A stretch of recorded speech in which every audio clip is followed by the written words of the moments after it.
what's up? Hello, it's Katie Colson here. Welcome to, or welcome back to my channel. And today we're going to talk about all the books that I read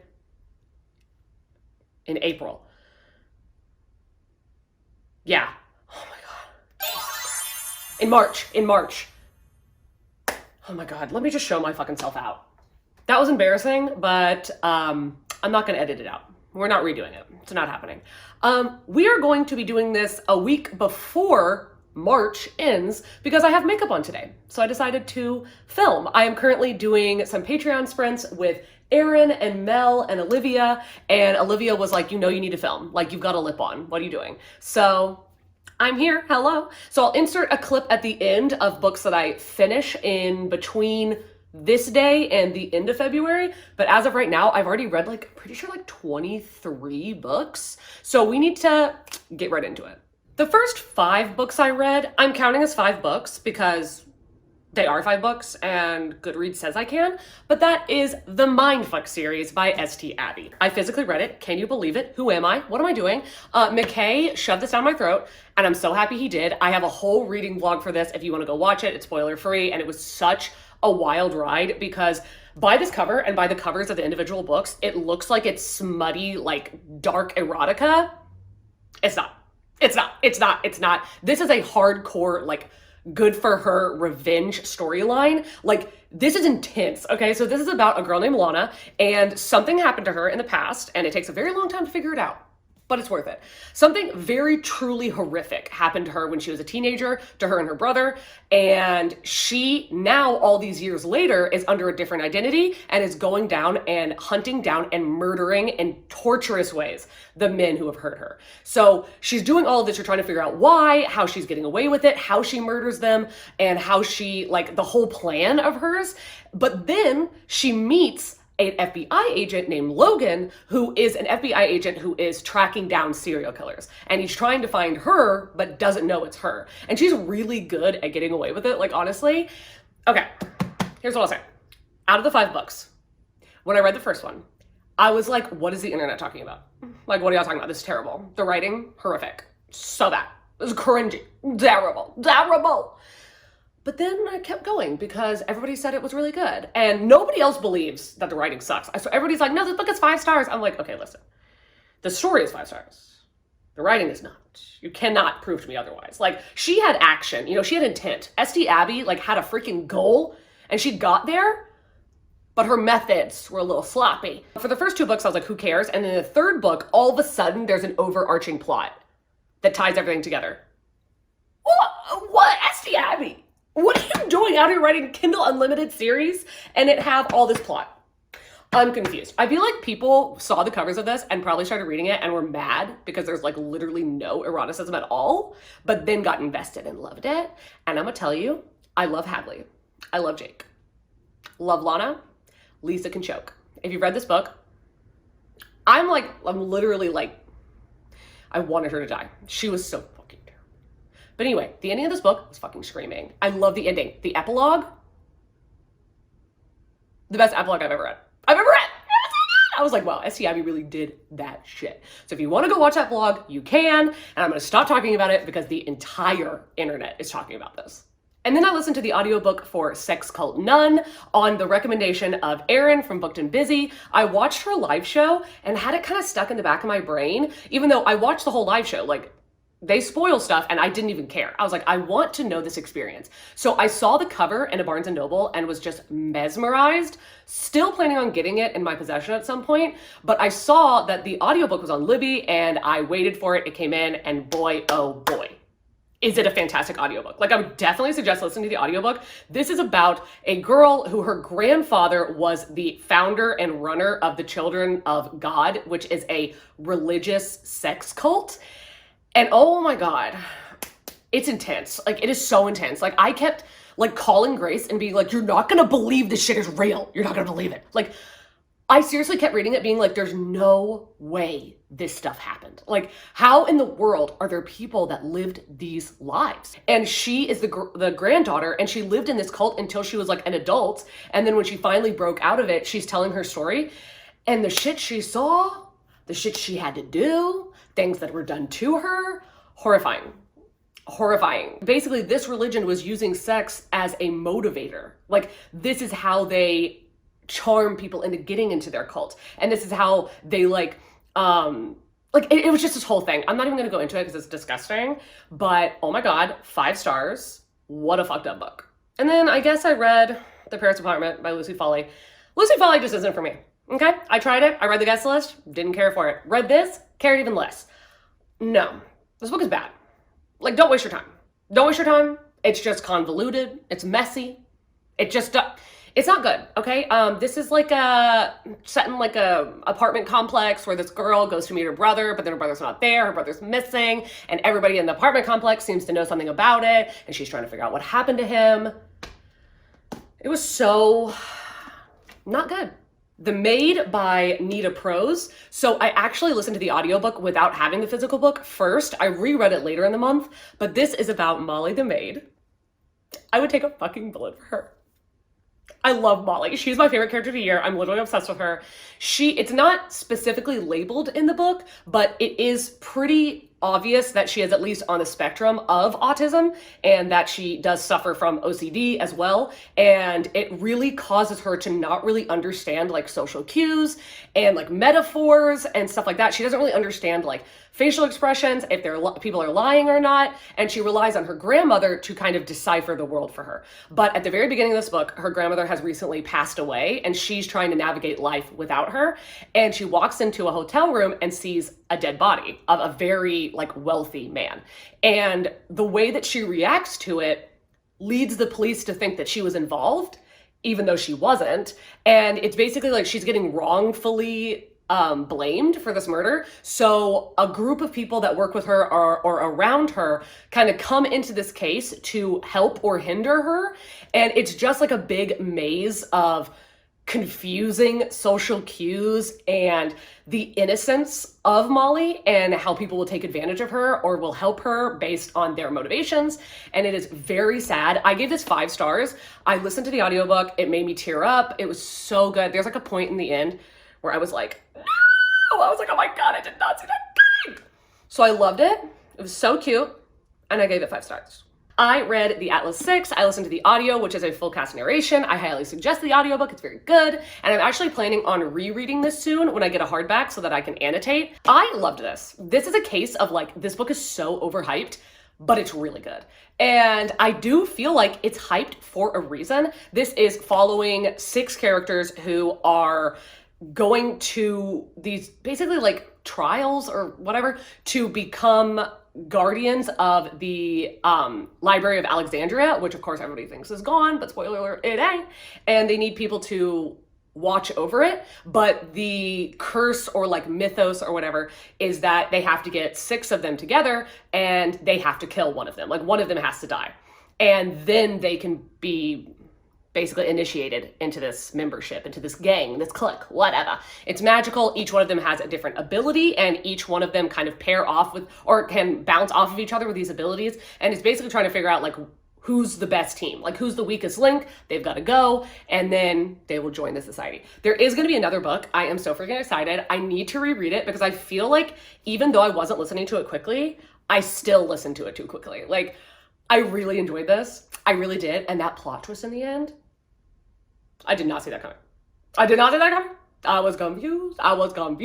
But I love the characters. I gave it, I think I gave it a 4.5 star or a 4 star. I think I gave it 4 stars, knowing that upon reread, I'll give it 4.5 stars. But I suggest it.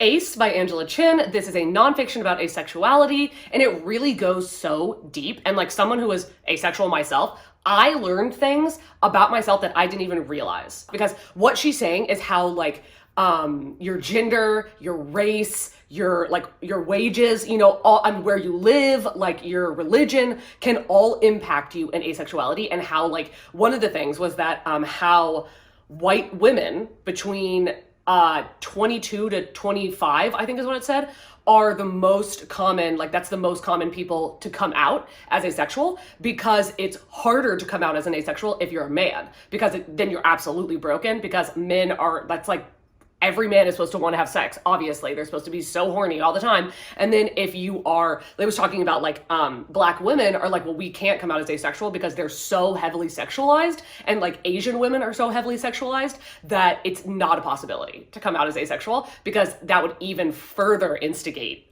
hate comments and just hateful thoughts against them. And I was like, wow, that is so true. Like, I didn't realize how, yes, like being asexual is a label and it is a targeted label, but that I have the best cut of the pie, you know? Like, I am a white woman, and that is the people that are probably treated the best. And I'm like, wow, that really opened my eyes. And there's so many other things she talks about. She interviews so many people that are asexual. She interviews like so many people that are like prominent, like influencers, like all these different things, to ask them about their experience. And there's so many amazing quotes in this book, like, dear God. And she also goes into all these things about how the media has misrepresented asexuality and how they need to be better about it. And it's so good. And I gave it 5 stars. And if you're asexual or know anyone that's asexual, I would highly recommend this book. My Heart is a Chainsaw by Stephen Graham Jones. I don't know what to say for myself. I don't know what to say for myself because I honestly like can't even really explain it, but I loved this book. I loved it. I gave it 5 stars. I mean, maybe it's more of a 4.5, but the ride is so much fun and I loved it. And there were moments where I was like, wow, he really did that. Like the metaphors and the whole like, oh no, this is really what's going on, but it looks like this, or she's saying this, but then this is happening, which I normally don't like. I loved in this. And it's basically about this girl who is living a not so great life, you know, and her escapism is through horror movies. And she relates everything to horror movies. And she's always imagining what would happen if this turned into a horror movie. But the thing is, it does turn into a horror movie because there's somebody that is murdering people. And then she is like, okay, well, I'm going to be the one that survives because I've seen all these horror movies. But then she's like, no, I'm not going to be the one that survives. I'm not the final girl. It's this other girl. And she's trying to get that girl to become strong enough to be a final girl so that the story can end. And it is so wild. I loved it. I don't really understand the hate against this book, but since everybody hates it, I guess I have to be wrong. I don't know. I liked it. The Empress of Sultan Fortune by Nghi Vo, and When the Tiger Came Down the Mountain by Nghi Vo.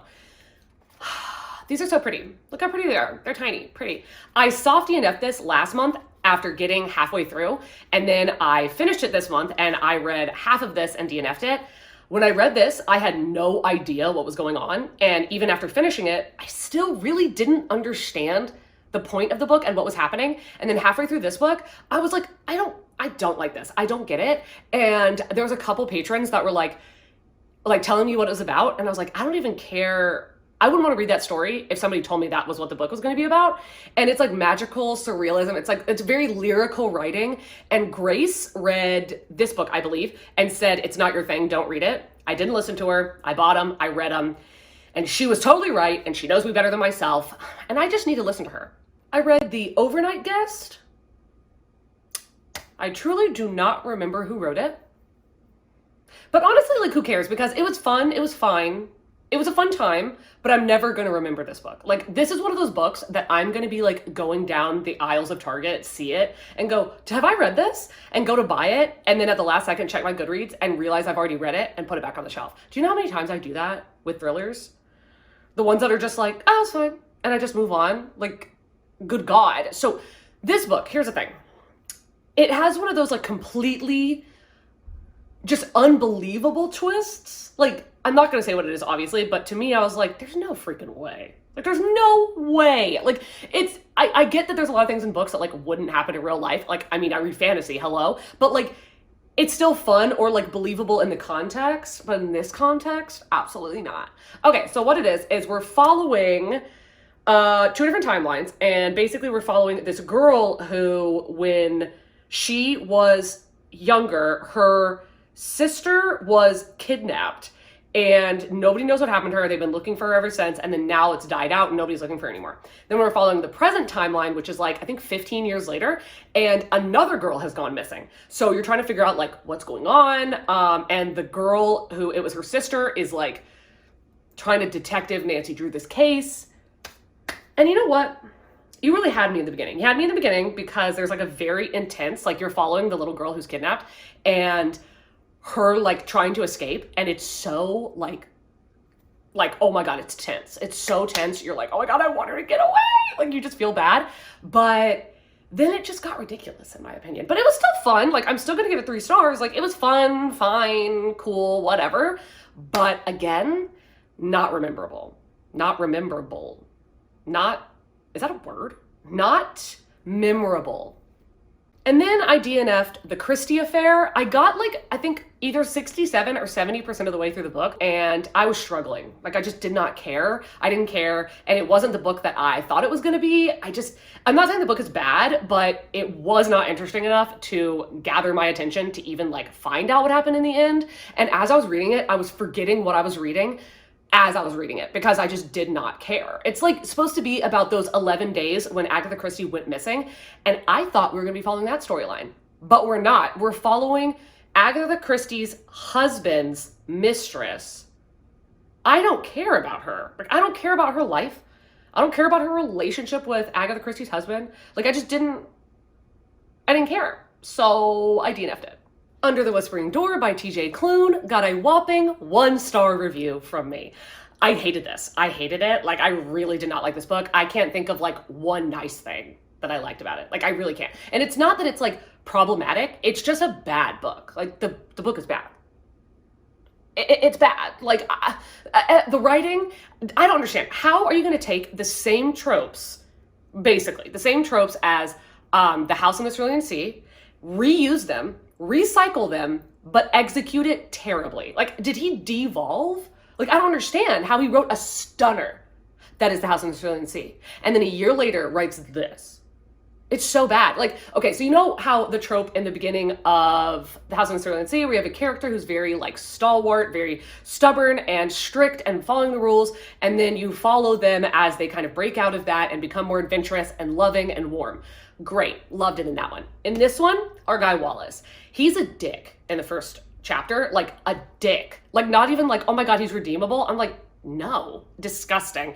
And then in chapter 2, he miraculously gets a personality transplant, and he's not a dick through the rest of the book. It's literally like you get this much of him being an asshole, and then for this much, he's a saint. Like, and it just happens out of nowhere. Like literally, and all the characters being like, well, yeah, you used to be such an asshole. I'm like, no. Like, I don't understand what happened. Like, I don't understand. I don't get it. Okay. And the insta-love between these two characters, horrible. It didn't make any sense. It did not make a lick of sense why they liked each other, that they did like each other. Like, it didn't make any sense. And this whole thing's supposed to happen in a week. You're telling me that from the time this guy, oh yeah, by the way, what is this book about? It's about Wallace who dies, and he goes basically like, I was about to say a ghost. Like a ferryman, like the river Styx, comes and is like, oh, I'm here to escort you into the afterlife. And he's like, nah, fam, I'm not ready, not ready. So he gets allowed to stay a week in this like limbo area.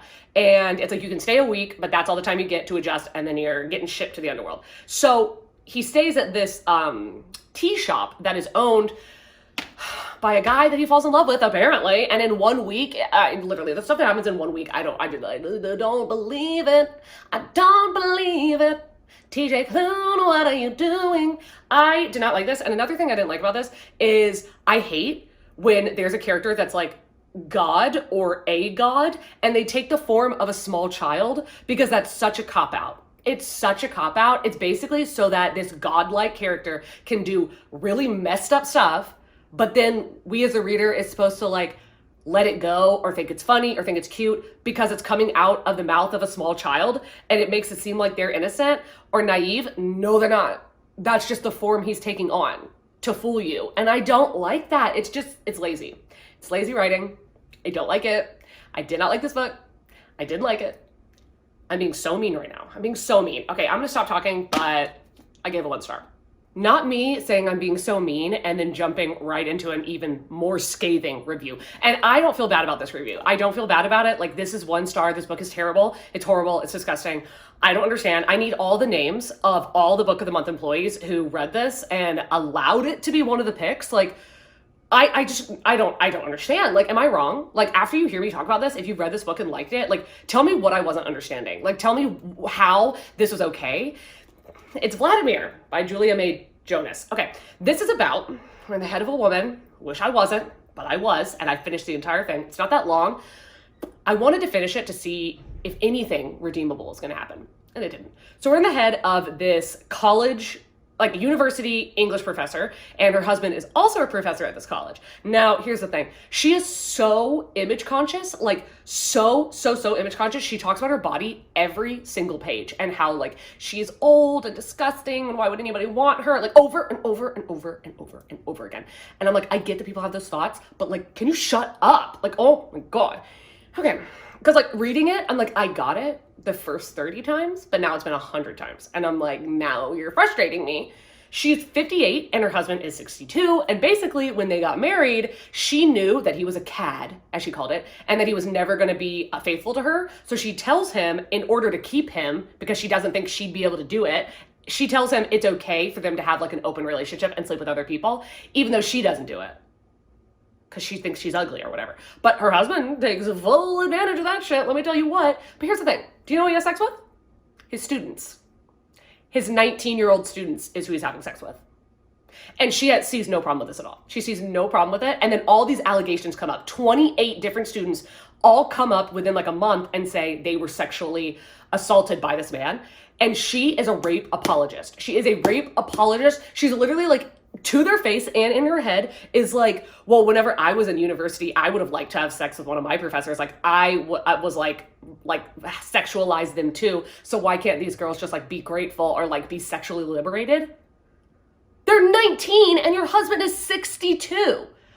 What are you talking about? Like, what are you talking about? And she doesn't see it through the, like literally through the entirety of the book, but she becomes obsessed with this guy, Vladimir, who's a new teacher that's like 30 or something, and she becomes obsessed with him. I'm not going to spoil it, but what she ends up doing to this man is vile.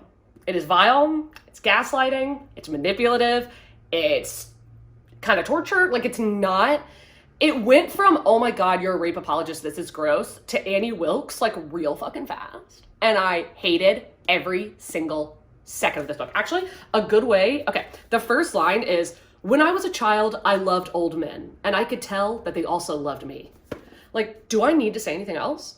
But I had a little bit more success with my next read, which is Spy Family Volume 5. Now, I'm not going to go into like necessarily what this one is about, just in case it's spoilers, but this whole series is about a spy named Twilight, or Lloyd, but his code name is Twilight, and he is tasked to basically stop World War III from happening. So he's supposed to take down this guy who's trying to instigate or could instigate this war, and the only way to do that is by going to his kid's school, because at events at his kid's school, that's the only time he's seen in public. So basically he's tasked by this organization to fake a marriage, like get a wife and get a kid and put his kid into this academy and have them befriend this guy's son. So he goes and he finds a wife and has a fake marriage with her, but it's like he thinks that she thinks it's real, and like kind of, and like she thinks that he thinks it's real because she's got her own agenda, because she's an assassin and he doesn't know it, and she needs him so that she can like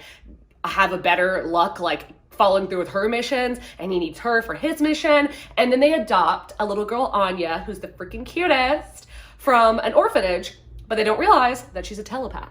So she knows that it's an assassin and a spy, but she doesn't tell them because she has been treated badly when she has revealed her telepathy, so she doesn't tell them. And there's like a bully kind of romance between her and this guy's son, and it's so good. It's so cute. It is comedy, it is action, it's so much fun. Now, I will say I've given all of the other volumes 5 stars, and I gave this one 4 stars because this son of a bitch right here, Yuri, which is the wife's brother, is disgusting. He is so gross. I hate him. I didn't want to read about him. I wish he would just leave. Like, I don't care about him. He's gross. He's very incestual. Like, Yor doesn't take part in any of that, but Yuri is literally in love with her, and it's so gross. I don't understand it, but everything else in the book is really good, and I highly suggest this. Like, if you want something fun that is going to guaranteed put a smile on your face, I would highly recommend this. The Verifiers by Jane Peck. Now, this was another DNF. I DNF'd this like halfway through, so I don't know what happens at the end, and I do not care. This was so boring. like, it was just so boring and meandering. And I was like, I thought this was a mystery. Like, are we gonna get somewhere? Like, I don't get it. Like, nothing was intriguing me. Nothing was keeping my interest. I can't even really tell you what this book is about because I feel like I'm just gonna be wrong if I give you the summary, but it's definitely about this girl who works for this, like, dating listen, I'm not even gonna tell you. I didn't like it. I'm not gonna give an opinion because I didn't care. So let's move on. And then I received the physical book for The Maid by Kelly Wilson. Thank you so much. And I ended up rereading it immediately because I am doing a live show for this on my Patreon. And when I reread it, I gave it 4 stars instead of 5 stars. Now, the reason behind that is that Molly the Maid is a 5-star character. She is absolutely stunning. She's phenomenal.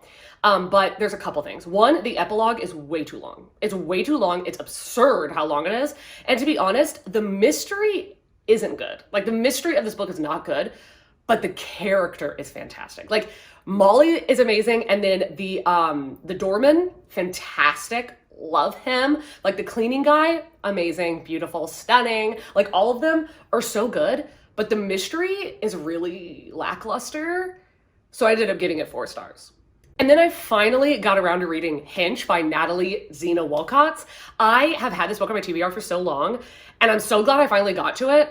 So this is like kind of like vicious a little bit, I would say, but this is like a superhero villain world where there are villains who have powers, there are superheroes that have powers, but then they have henches. So we're following Anna, who is a henchwoman for villains. Now, she gets hired by this one villain, and their relationship is so fun. Like, I loved their relationship so much. The accents are so weird in the audiobook though, but still, I pushed past it. But Anna basically is working for this villain, and she goes to an event, and there is a showdown between the villain and this superhero, in which the superhero like brutally mutilates Anna, and she is like forever effed up, like after that, like bodily, physically, mentally, spiritually, she is messed up. And the superhero like never like gets in contact, like doesn't say that he's sorry, like doesn't do anything, like pay for her stuff, like anything like that. And obviously she's butthurt about it, as anybody would be. But then she goes online and she starts like reading these forums and creating these forums and realizing that she is not at all the only person that this has happened to, and that superheroes are actually causing way more damage than like supervillains, but they're not being seen as being the bad guy because, oh, they're doing it for the good. But then she's like, okay, but these superheroes are actually doing a lot of nefarious stuff, but nobody's paying attention to it, or they're covering it up. So she creates this forum and is like, exposing these superheroes, and then it gets a lot of traction, it becomes this big thing, and she's kind of the head of it, and then she's kind of like the head of this whole conspiracy to like undermine the good look and like the visage of superheroes, and it is so good. I loved it. Now, I'm not saying everybody's gonna love this. I gave it 4 stars. It was so entertaining. It's so cheeky. Like, I'm not saying that everybody will like this, but this was such a fun time. Like, I really enjoyed it. I really did. I think that it was my kind of cheeky. It was my kind of comedy. It was my kind of action. And I really loved the relationship between Anna and the supervillain. I was like, I kind of want y'all to make out. Olivia, stop watching. Olivia, don't at me. Stop. City of Brass and Kingdom of Copper. You might notice I'm only holding up 2 of the books, even though I'm looking at the Empire of Gold over there. That's because I DNF'd this book.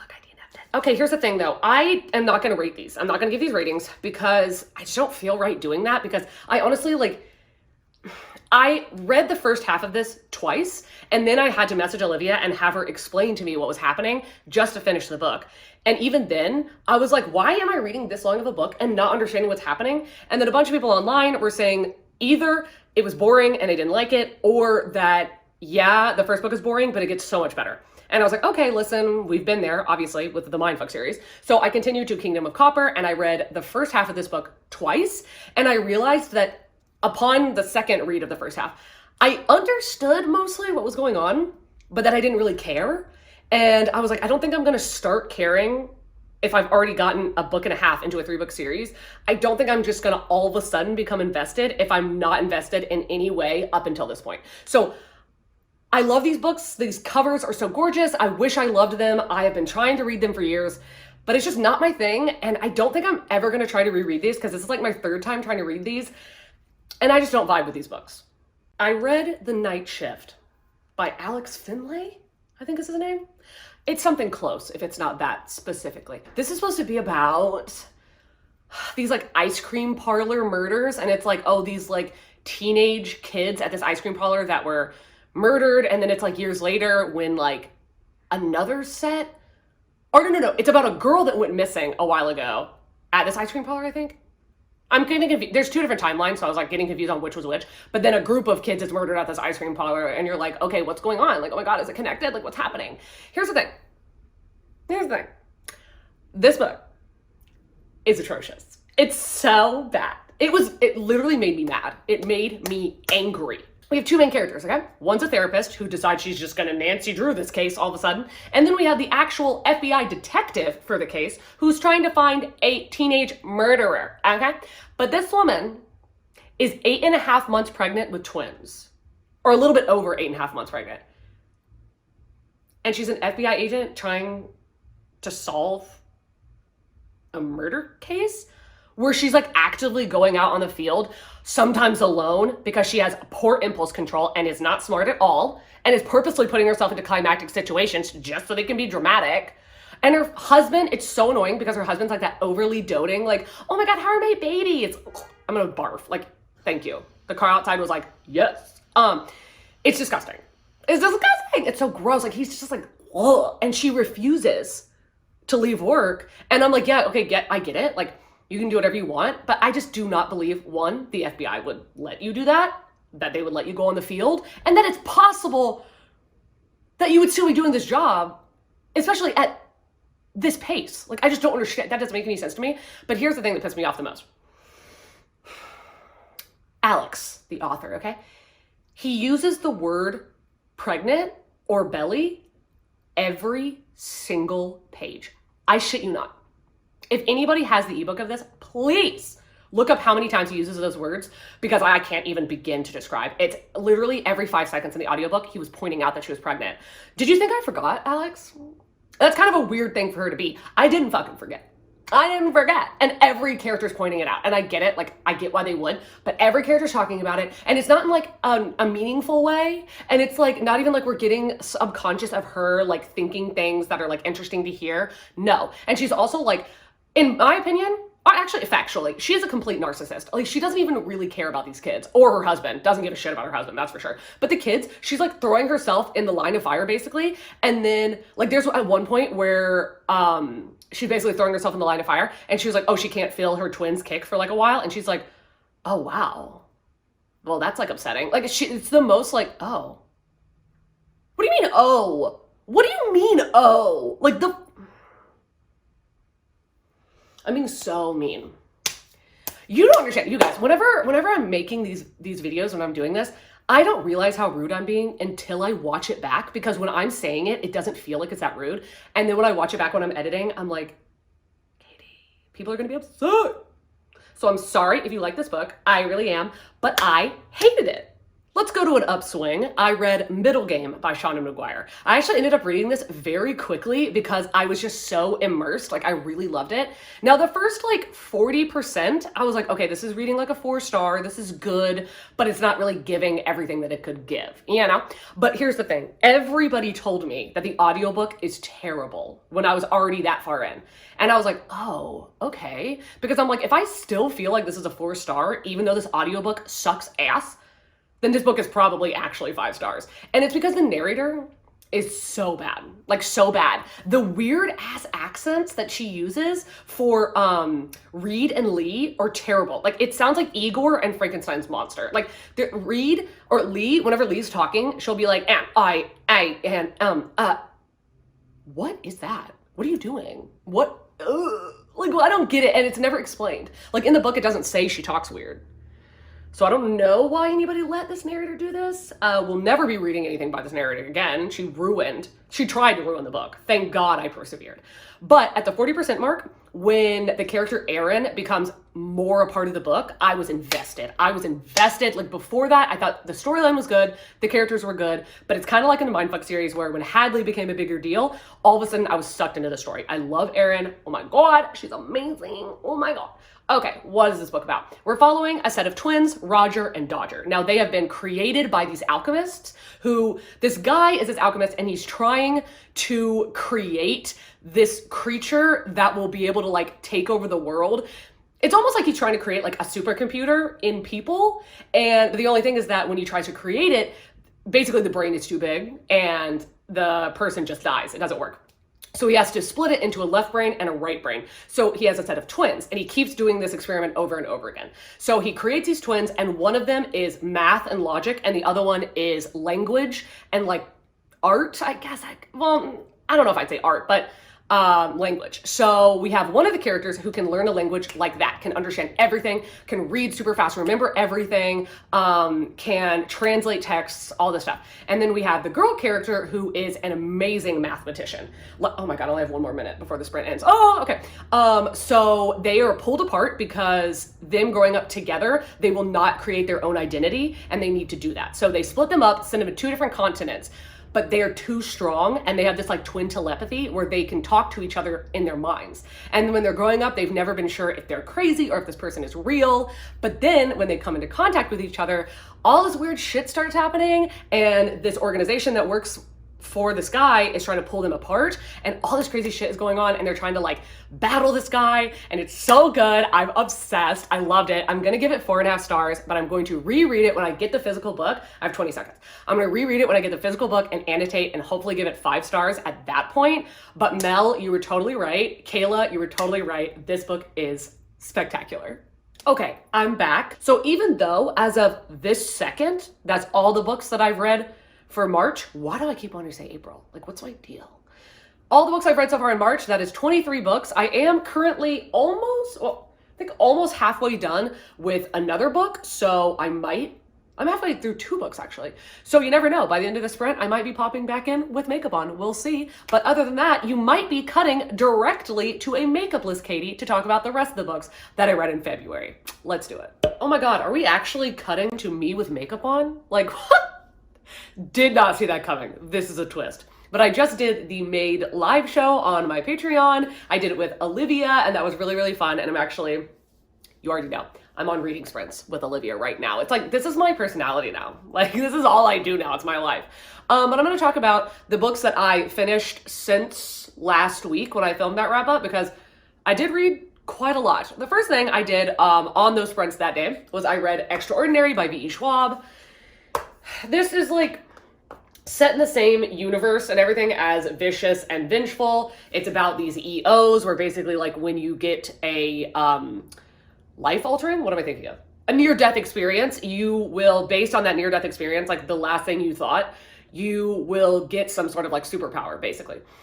Okay, this book did not need to happen. I really hope she does not continue with this series. I gave this 2 stars. It is boring. It's so small. Like nothing happens. Nothing happens. You just get introduced to Sydney, I believe is the character's name. And she has like a life or death situation happen. And now she can see how people will die. Okay. And like basically she sees in the mirror when she looks at herself that Eli Ever from Vicious and Vengeful is going to be the death of her. And she's like, okay, so now she's what? Going to go find him? Like, that's literally just like how the book ends. And like nothing happens. And I don't like this art style. I'm not a fan of this art style at all. Like, this is just not for me. I don't like it. So I gave it 2 stars. And I don't think it's worth your time. I love V.E. Schwab, but not this one. And then I listened to the audiobook for A Study in Scarlet Women, and this is a very long series, and this was suggested to me around the same time as when I started to read the Veronica Speedwell series, and I'm gonna give A Study in Scarlet Women, maybe I just won't rate it. I want to give it 3 stars because I didn't really care that much, but I think it's a good book. Like, I think the book is good, but I kept thinking to myself, it's not Veronica Stoker. Like, it's not Veronica and Stoker. Like, you're not catching me, you're not grasping me. And I kept comparing them and just wishing that it was a Veronica Speedwell book, which is doing a disservice to this series. So this is basically where this woman, who also has the last name Holmes, And there is like a Sherlock Holmes, but nobody's really sure if he's real or not, but he's solving these cases. She basically parades herself as his sister and says, he's sick, he's in bed, he can't be seen right now, what can I do for you? And she will hear what the person has to say, and then she goes and talks to Sherlock and comes back and is like, I solved the case, it's blah, blah, blah. But it's really her, and she's like the lady Sherlock, basically. So each one of them is like kind of based on a Sherlock story, I believe. This one is just a cozy mystery. Listen, it's a good book. I would definitely suggest it, but do not read it after reading Veronica Speedwell because they're not the same and it doesn't hit the same. Read them like a year apart. That's what I would say.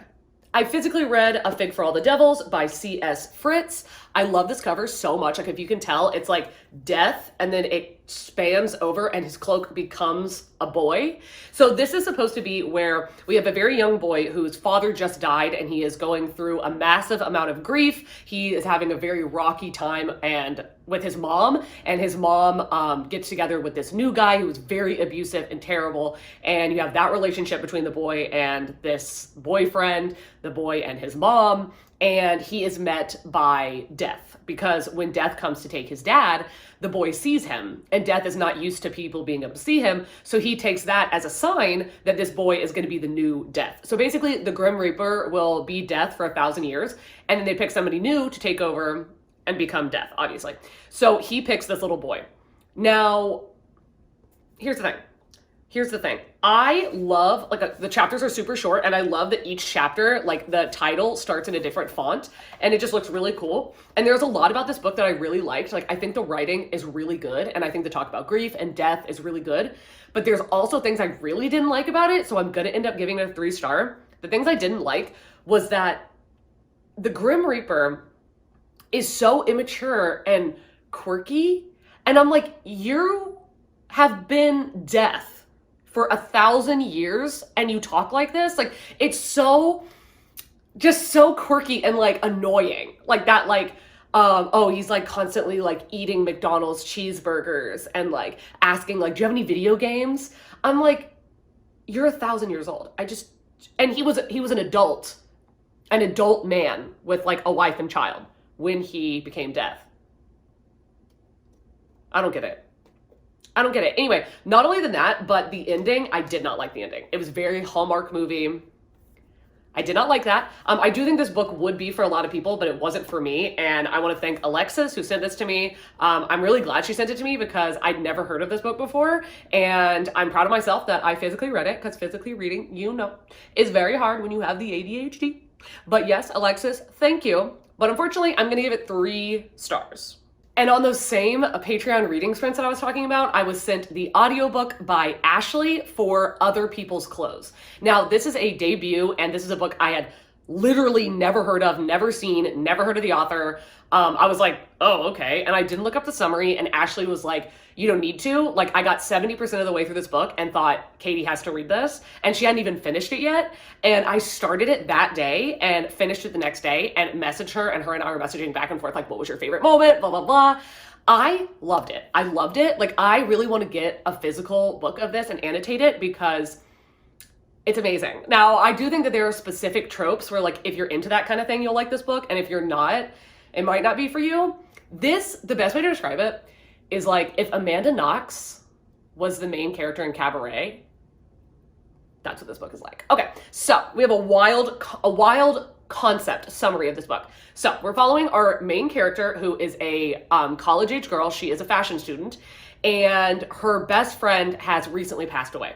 Now, that happens before the book opens. So she's going through a massive amount of grief, and to get out of the layer of grief of people asking her if she's okay and all these things, she decides to study abroad. So she goes to Berlin, and her roommate becomes her new best friend, and her roommate is such main character energy. Like, she wants to be a star so bad. So she finds and sublets an apartment that is subletting from a very famous author. So this best friend, Haley, is like, I want to be so interesting that this woman wants to write a book about us.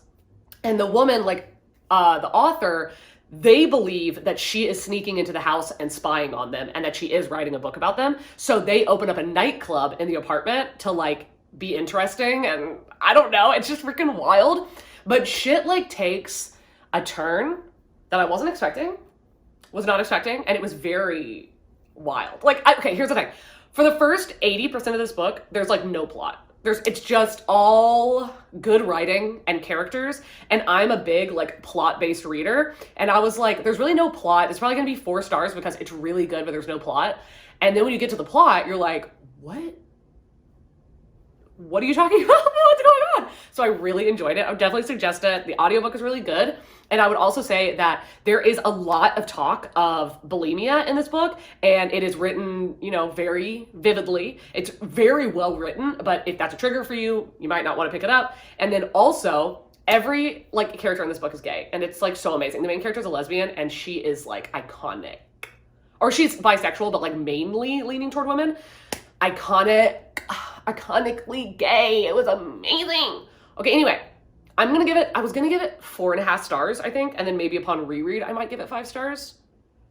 So yeah, I'm gonna give it 4.5 stars. A book that I heard Noelle talk about and absolutely adore is The Secret Life of Church Ladies.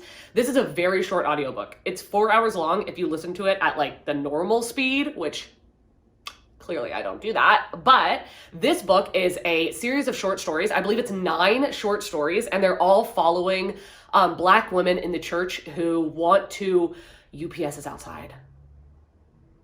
I need you to deliver my computer. I'm sorry.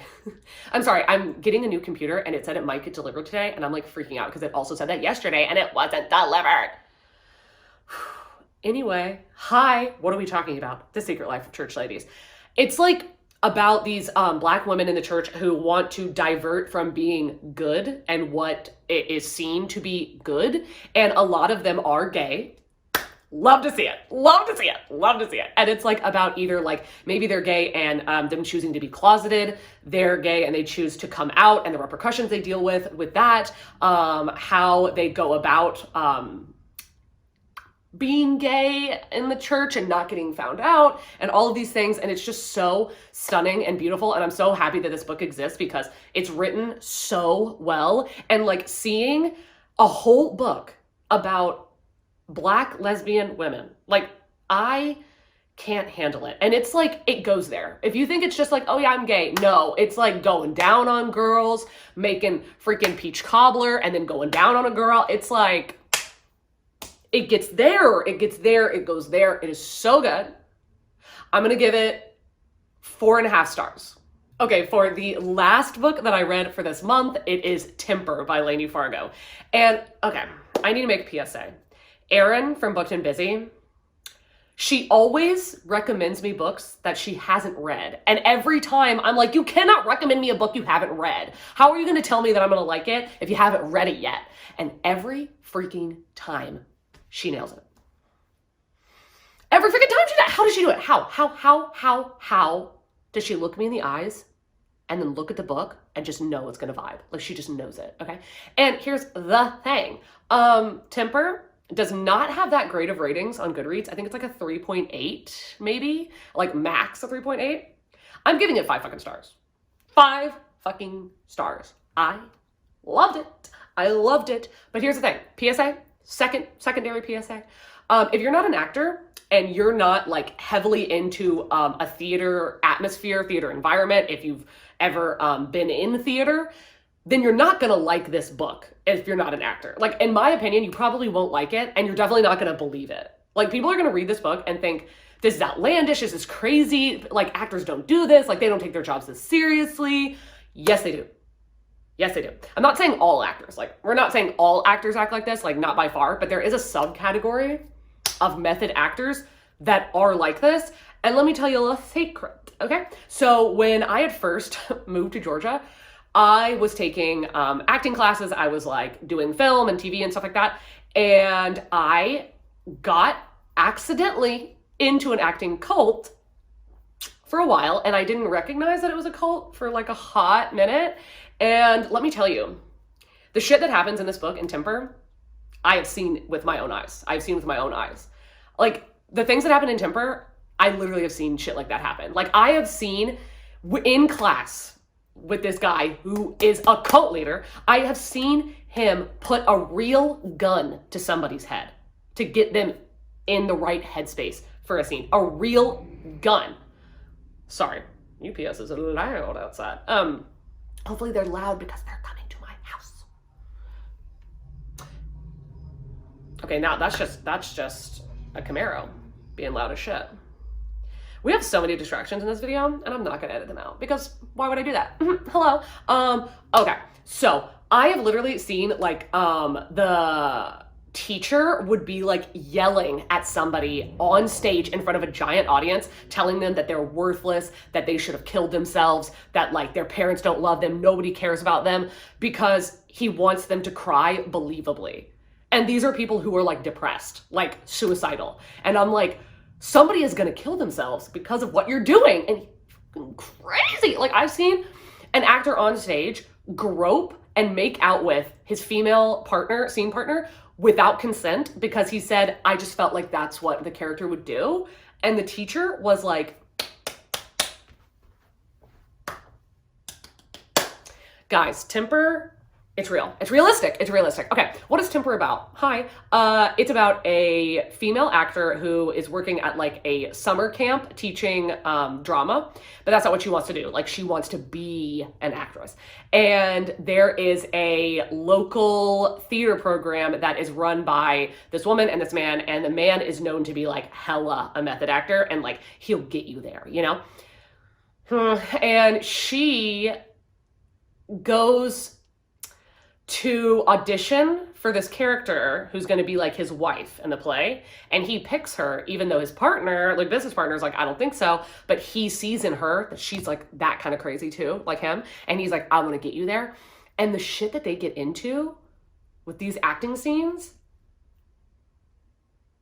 it's insane. It's insane. And then also, she is bisexual, and we love to see it. We love to see it. She's gay. I'm obsessed. I mean, it's about actors, so like a lot of us are gay, but that's because we're open about our feelings and opinions. So that's why. But anyway, that was the last book that I read for this month, and I gave it a 5 fucking stars. And if you got to this far in the video, what emoji should you leave? I don't think there's a fig. I don't think there's a fig emoji, so we can't do fig. How about we leave? Let's leave the little devil smiling face because the Grim Reaper, hello, and like we love a Grim Reaper moment. And if you've gotten this far into the video, you could also follow me on Patreon if you felt so inclined. We're having a great time over there. And you could follow me on Goodreads or Instagram if you want to. There's a myriad of other links down there if you want to support me in any other way. That would be freaking fantastic. And I hope you're having an amazing day, evening, night, dusk, dawn, whatever it is you're having right now. And I will see you in a video coming very soon. Bye.